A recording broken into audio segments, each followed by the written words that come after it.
Hi வணக்கம் நண்பர்களே. இப்போ திருவிழா அந்த மாதிரினாலே நம்ம வந்து ரொம்ப ஹாப்பி ஆயிடுவோம்.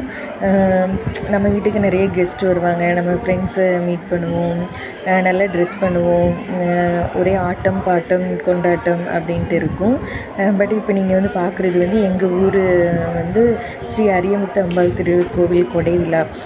திருவிழா, ஊர் திருவிழா, தேரோட்டம், தெப்ப திருவிழா அந்த மாதிரி இருக்காது. கொடை விழா அப்படிங்கிறது வந்து கொஞ்சம் வந்து டிஃப்ரெண்ட்டாக இருக்கும். உங்களுக்கு வந்து இந்த மாதிரி திருவிழா, கொடை விழா இதெல்லாம் உங்களுக்கு ஆர்வம் தெரிஞ்சுக்கணும் அப்படின்னு இன்ட்ரெஸ்ட் இருக்குன்னா, நான் இதிலே வந்து லிங்க் கொடுத்துருக்குறேன். ஒரு ட்ரையாங்கிள் மாதிரி இருக்கும் பாருங்கள், எங்கள் ஊர் கொடை விழா அப்படின்ட்டு இருக்கும். அதை வந்து கிளிக் பண்ணி பார்த்தீங்கன்னா நீங்கள் வந்து லாங் வீடியோவை பார்க்கலாம். ஸோ உங்களுக்கு டைம் இருக்குது, இன்ட்ரெஸ்ட் இருக்குது அப்படின்னா அதை கிளிக் பண்ணி பாருங்கள். ஓகே, இந்த சேனல் பிடிச்சிருந்தா லைக் பண்ணுங்கள், ஷேர் பண்ணுங்கள், சப்ஸ்கிரைப் பண்ணுங்கள். தேங்க்யூ.